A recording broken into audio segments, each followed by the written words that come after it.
O portal Clique PB entrevista hoje a oftalmologista doutora Amanda Gadelha. A Amanda é uma referência no assunto, nas cirurgias refrativas, nas cirurgias também da famosa ceratocone, e a gente já começa abordando essa questão, que é uma questão muito delicada, porque muitas pessoas demoram a descobrir que tem a doença. Exato. Pela semelhança com outras patologias, né, doutora? Isso. Como é que se dá essa patologia? Na verdade, o ceratocone é uma doença corneana não inflamatória que vai aumentar a curvatura da córnea e isso dá um astigmatismo irregular.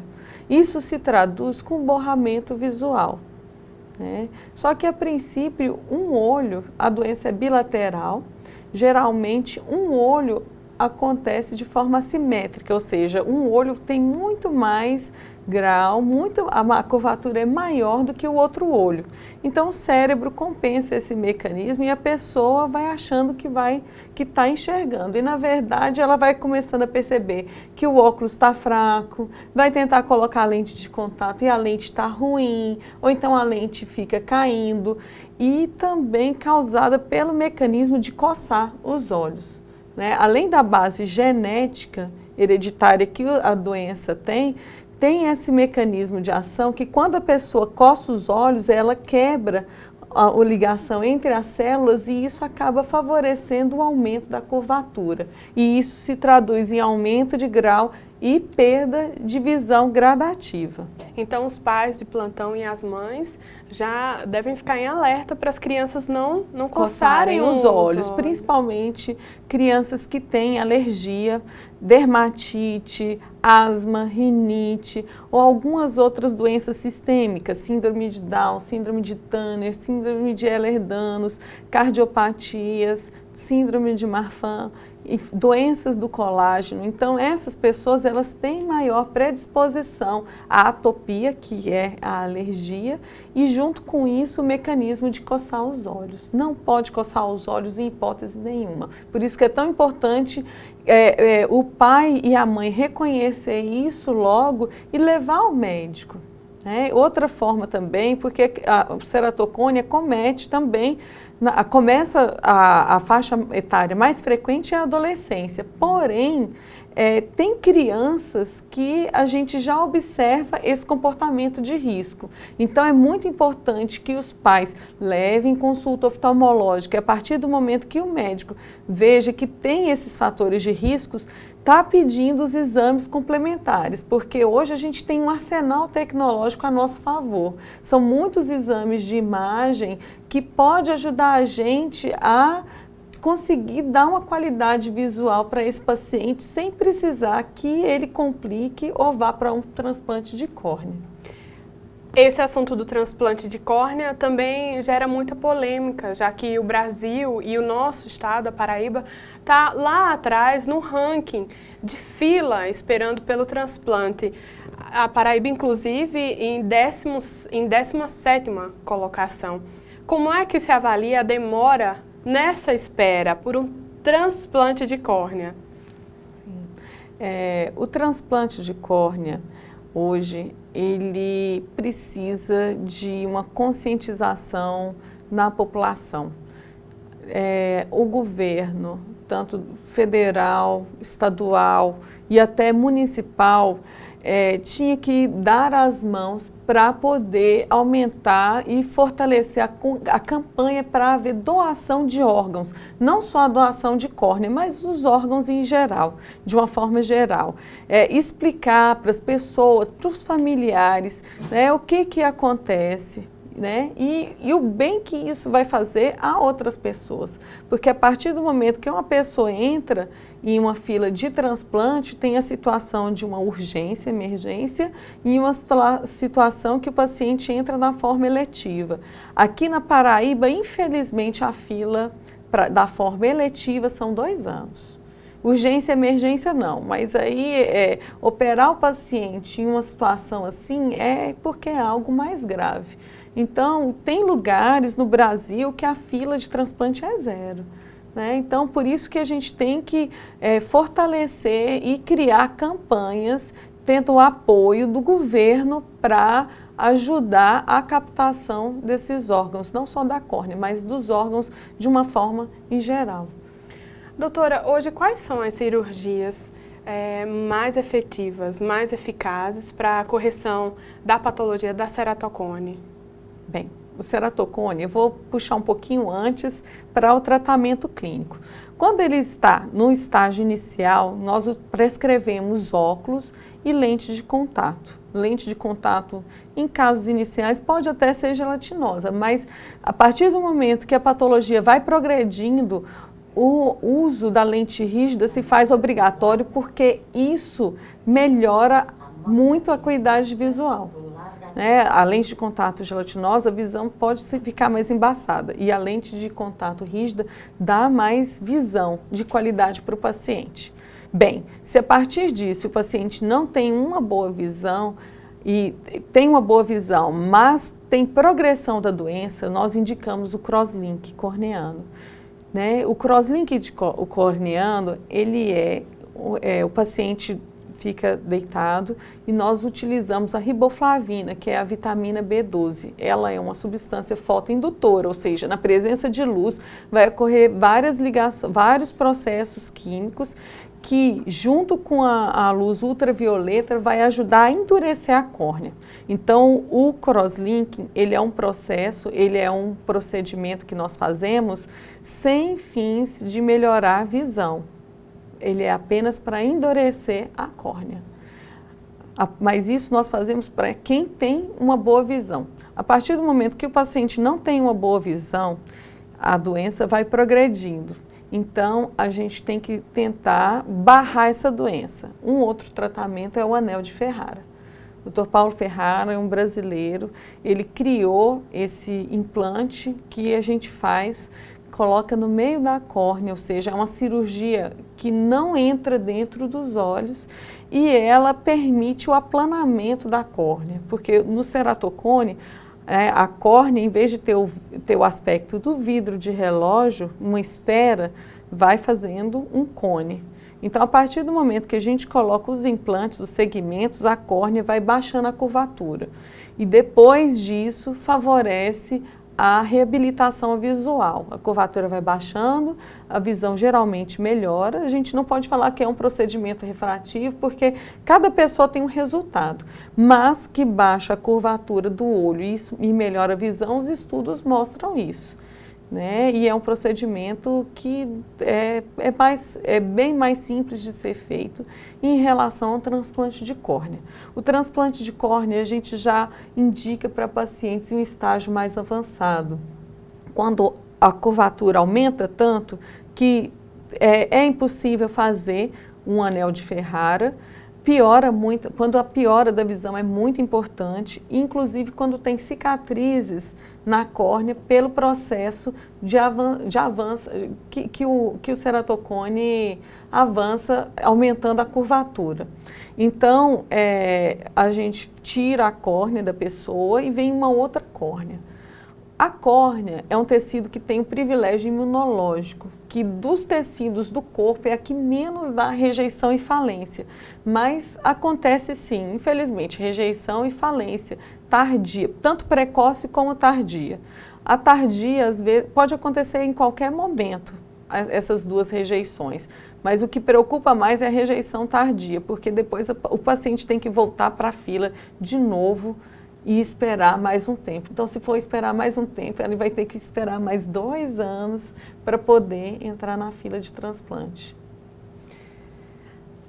Ainda nesse aspecto, a senhora acabou de falar da importância da luz. Tomando isso aí como encaminhamento, a gente tem também hoje uma preocupação muito grande, e a gente não sabe até que ponto isso é verdade ou mito, da influência que a luz tem para a saúde dos olhos na infância ainda. As crianças hoje, com todo esse arsenal tecnológico, muitas vezes abrem mão das brincadeiras ao ar livre para brincar, para estar com o telefone, estar jogando. Até que ponto isso é prejudicial? E é verdade mesmo que afeta no desenvolvimento visual das crianças? Sim, sim. Hoje fica muito fácil dar para uma criança uma babá eletrônica, um celular. Se a gente que é adulto, a gente gosta de ficar mexendo, é um computador que você tem na mão, a criança também, isso é um estímulo muito interessante para crianças, né? E ela está nessa fase de procurar o estímulo. Só que o estímulo, ele deve ser colocado à distância do ambiente, não perto.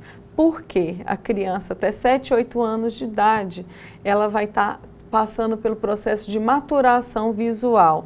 Essa maturação visual é um processo neurológico, é o olho desenvolvendo junto com o cérebro. Então, se a criança não é estimulada corretamente até essa faixa etária, ela pode sim ficar com os erros refrativos.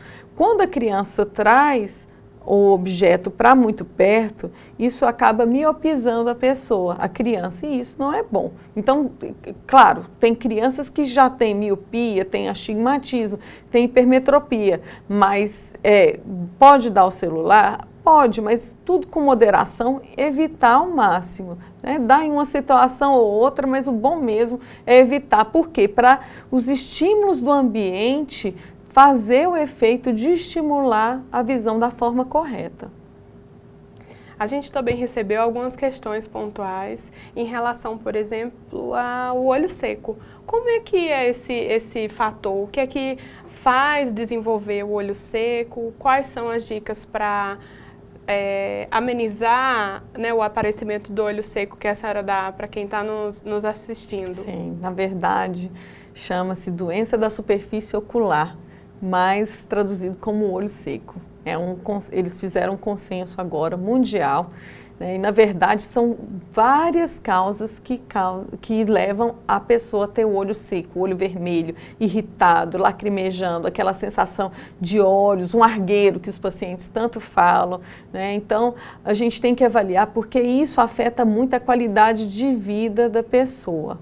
Né, a ponto de, se ela trabalhar na frente do computador ou na luz ou em um local que tenha muita poluição, isso acaba incapacitando a pessoa para determinado trabalho. Então, tem que procurar um oftalmologista que possa detectar precocemente o que o paciente está sentindo, os sintomas que ele tem. Às vezes, pode estar relacionado com medicações. Tem uma doença que chama síndrome de Sjögren, que ela dá o olho seco, né? E ela pode ser primária ou secundária, pode ter manifestação sistêmica também. Quando ela é secundária, pode estar relacionado com medicações de antidiabéticos, antihipertensivos, antidepressivos também, medicações, tratamento quimioterápico, radioterapia. Então, são muitas coisas que podem estar associadas a isso. E o médico tem que, às vezes, até ter um médico clínico para ajudar a tratar quando é assim. A partir disso, fez a detecção, fez o diagnóstico, nós também temos exames laboratoriais quando o olho seco é mais severo, inclusive exames de imagem. Hoje nós dispomos no hospital vários exames para ajudar a gente a dar um segmento e um tratamento, porque isso geralmente é crônico. Né? Não é só pessoas com doenças que têm o olho seco. Hoje, como nós temos a vida muito atrelada a computador, a celular, a pessoa não pisca os olhos. No que ela não pisca os olhos, o olho, pelo fator ambiental, pela luminosidade, ar-condicionado, poeira, acaba favorecendo que o olho fique mais seco ainda. Então, em alguma fase da vida, a pessoa vai ter olho seco. Se ela não dormiu bem, ela acorda com o olho ressecado. Então, a gente faz o diagnóstico, por isso que é importante ir no médico, para a gente saber conduzir isso. E tem também doenças oculares, né, que deixam o olho vermelho, esclerite, episclerite, doença das glândulas de Meibomius, que acaba deixando o olho bem ressecado. Tem que fazer o diagnóstico correto e, a partir disso, a gente trata com colírios, lubrificantes, às vezes também medicações que são anti-inflamatórios, géis de limpeza para poder ajudar na remoção de células que estejam entupindo as glândulas e também, em casos mais graves, medicações sistêmicas e aqui na Paraíba é difícil falar de olho seco. Eu venho de um estado que a umidade é 15%, na época do inverno, mas aqui, graças a Deus, a umidade é praticamente 100%, 90%, 100% o ano todo. Então, o paciente se beneficia muito, mas tem tratamento de oclusão de ponto lacrimal, enfim, tem que procurar saber o que o paciente tem para a gente poder indicar a linha certa de tratamento para ele. E a conjuntivite, a tão famosa conjuntivite, doutora? O que pode ser feito para tentar fugir aí de ter o contato e a pessoa ficar acometida da conjuntivite? A pessoa tem métodos e meios ali para fugir desse risco? Afastar das pessoas. Se tem alguém com conjuntivite, não tem jeito, ela tem que ficar longe de aglomerados. É ficar em casa mesmo, usando as medicações, porque às vezes tem conjuntivites que vêm de uma forma mais branda, mas tem algumas que os pacientes ficam afastados 2, 3 semanas, ou às vezes até mais tempo, porque os tipos diferentes de conjuntivite tem o tempo de tratamento, de evolução da própria doença que acaba atrapalhando muito a vida da pessoa. Quais são as mais populares? A conjuntivite alérgica, que é um fator de risco para as outras, né? Nessa fase de mudança de clima, né, de estação, por causa do pólen, né, agora aqui por causa da umidade também, né? Isso entra como um fator de risco para quem tem alergia, predisposição. Só que a conjuntivite alérgica, geralmente o olho fica vermelho, coça, a visão embaça um pouco. Então, vai ao médico, vai ao oftalmologista, nós tratamos. Só que ela, a partir do momento que tem um processo inflamatório no olho, quebram-se as barreiras de defesa. E isso acaba favorecendo a conjuntivite viral ou uma bacteriana. Né, dependendo se tem na cidade surto, que esses tempos atrás agora nós atendemos bastante casos de conjuntivite, que foi a conjuntivite epidêmica, viral, bacteriana, e tem conjuntivite viral que leva muito tempo para poder cicatrizar tudo por causa da evolução da doença. Doutora, existe uma explicação para esses surtos, essas epidemias de conjuntivite? É o contágio, o contágio. O contágio, a partir do momento que a pessoa passa a mão nos olhos, né, e sai pegando nos objetos, ela acaba contaminando. Isso não tem como. Se a pessoa está com irritação no olho, ela não sabe, pega numa maçaneta na porta, pega num dinheiro, né? Então isso acaba multiplicando transmitindo sem a gente perceber, né? Então, às vezes, você nem tem um contato com a pessoa, mas, de repente, pegou em alguma coisa que estava contaminado, isso já transmite. Existe também um tema muito falado, que é aquela manchinha que a gente fica ali querendo escapar e aquela mancha persegue nossa visão. É mais popularmente conhecida como mosca volante. É assim mesmo esse termo? É. E como que a gente pode se livrar desse incômodo? É tão simples assim? Não. Primeiro, a partir do momento que a pessoa percebe que tem esses pontinhos, essas moscas, é importante que ela vá ao oftalmologista, faça o exame de mapeamento de retina, fundo de olho, né, para o médico poder detectar se tem algum tipo de alteração na retina ou se tem algum processo que pode estar descolando o vítreo. O vítreo é uma gelatina que fica, é como se fosse uma gelatina, que fica na porção de trás do olho, que ela faz o preenchimento do olho. Então, às vezes ela pode estar começando a descolar ali, ou às vezes pode ser até outras patologias oculares. Então, principalmente se baixa a visão, se a pessoa vê uma mancha preta que vai aumentando, que vira uma cortina balançando. Então, isso são sinais, por exemplo, de descolamento de retina, ver flashes de luz. Então, é importante, a pessoa detectou que tem essa manchinha preta, vá ao oftalmologista. E sempre é oftalmologista, porque Eu peço uma abertura para falar disso aqui, porque tem muitas pessoas que trabalham com optometria, não são oftalmologistas e saem fazendo os exames oftalmológicos sem ter um conhecimento adequado. Isso é antiético, isso não pode ser feito. Tem que procurar, o paciente tem que procurar uma consulta com um médico especialista, que ele vai estar apto a detectar o que o paciente realmente tem e poder tratar da forma melhor. Porque, às vezes, em uma orientação inadequada pode até levar a uma cegueira de um paciente. Sem falar na automedicação. O brasileiro tem mania de se automedicar. Sim. Às vezes começa com uma manchinha, Sim. apela para um colírio. Sim, sim. E é um perigo isso mesmo. Principalmente colírios anti-inflamatórios.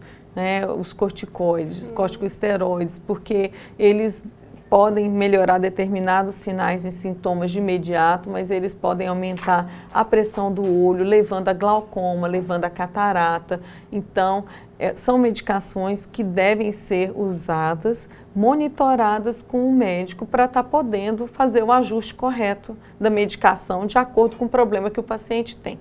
Doutora, a senhora falou em grandes duas doenças, o glaucoma e a catarata.